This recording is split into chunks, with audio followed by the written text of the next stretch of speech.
Yeah, that's a good question. So click through for context and watch that video I recorded last night. I do not believe that politically the issue of Joe Biden's decline over the last 2 years of his presidency and efforts by his family and inner circle to cover that up, I don't think those issues are going away anytime soon. I think those issues are going to be, they're going to play a big role in the 2028 election, depending on who runs.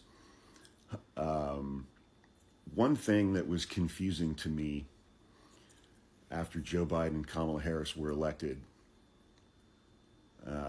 in 2020 is that Joe Biden seemed to just sideline Kamala Harris right out of the gate. And, you know, I think that really further hampered her ability to run effectively in 2024 once Joe Biden did drop out. I mean, obviously, she was completely hamstrung right out of the gate by the fact that she had less than 4 months to campaign. I just firmly believe she was put in a really, really impossible decision, or in an impossible situation, further hampered by the fact that, you know, Joe Biden, the president of the United States, was essentially demanding of her and her campaign that there be no daylight, no gap whatsoever when she was campaigning between her and Joe Biden's policies. I just, you know, I mean, throughout 2024, Joe Biden was polling in the high 30s. You know, I mean, it was the lowest approval ratings for an incumbent president running for re-election, I think, in modern history, apart from maybe George H.W. Bush. But, you know, I mean, he dropped out of the campaign. Kamala was selected to run. And then Joe Biden, his administration, basically like immediately slapped handcuffs on her and prevented her from separating herself from Joe Biden at all, knowing that he was polling worse than any incumbent president in modern history. And in modern history, no incumbent president has ever dropped out of a race that close in time to election day. I mean, they put multiple anchors on her. You know, but again, it's like one of the things that I talked about in that video as far as polling and things like that. And, you know, you say what you want about polling, but as I have always said, it's polling trends over time, I think, are where you can get the most accurate information from polling, as opposed to one poll here or one poll there.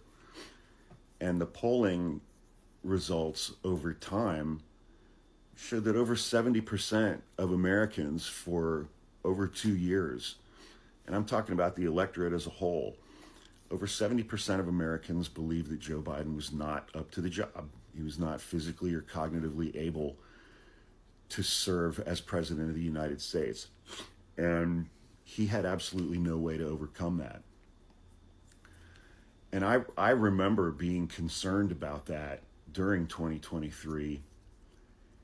And then I remember watching the State of the Union address during the beginning of 2024. And he did great that night. He did great that night. And I was just like, oh, thank God, man. You know, but, you know, I mean, I know I talk about the bulwark on here quite a bit, for good reason.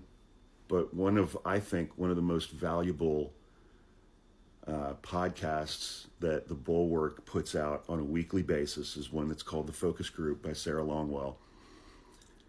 She talks to voters. She does focus groups with voters multiple times a week. And, you know, there's like a different theme each week. But you get to hear actual voters expressing their thoughts and opinions.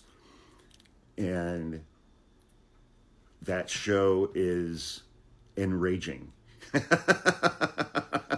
It's absolutely enraging hearing some of the things that these people say.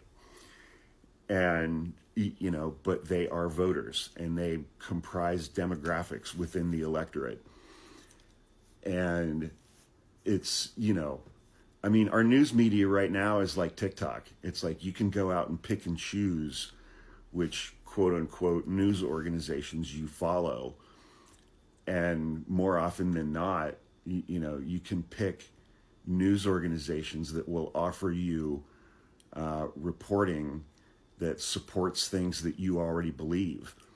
And, we've, over the last 20 years, it's like we've sorted ourselves in this country geographically. People move to where they feel most comfortable politically. We saw a huge amount of this during COVID when everybody was moving to Florida because, Florida was basically just letting COVID run free, and everybody treated that as freedom. And so a lot of Trump supporters moved to Florida.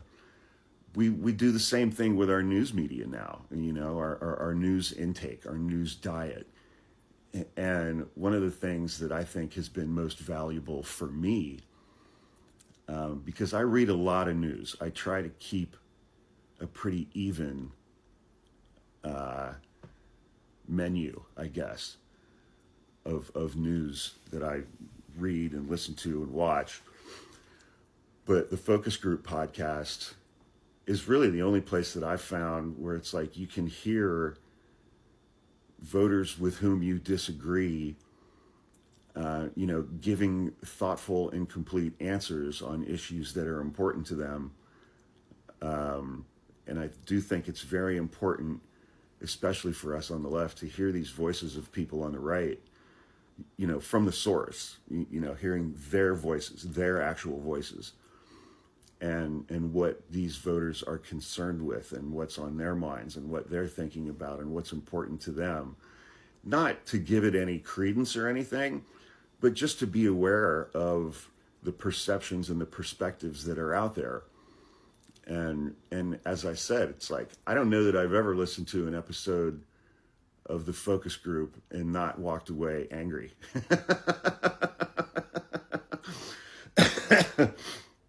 Because sometimes you just want to reach through your speakers and grab these people and throttle them from some of the shit that's coming out of their mouths.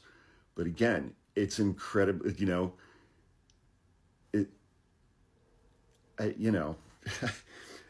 I'm seeing people on the left all over TikTok saying nobody cares about this stuff with Joe Biden and his decline. Nobody cares about it. Nobody cares about it. Nobody cares about it. Voters on the Focus Group had been talking about these issues weekly for the last 2 years, over 2 years. It was something that was very important to a significant part of the electorate. And obviously it played a huge role in Joe Biden deciding to step away from a presidential campaign less than 4 months before Election Day, where he was an incumbent president. That's never happened in our lifetimes. That has never happened in our lifetimes. The first 2 years of his presidency were incredibly consequential. And my fear is that his decision to stay in the race after the 2022 midterms is just going to wipe out that legacy and the legacy of his previous 40 or 45 years of public service. Because his stated goal in running for re-election was to deny Trump a second term. And that's exactly what we got. And if he would have stayed in, we'd have, Republicans would have super majorities in the House and the Senate as well. But we gotta take in information that's outside of our bubbles, man. We just have to take in information that is outside of our bubbles, no matter how much we dislike it.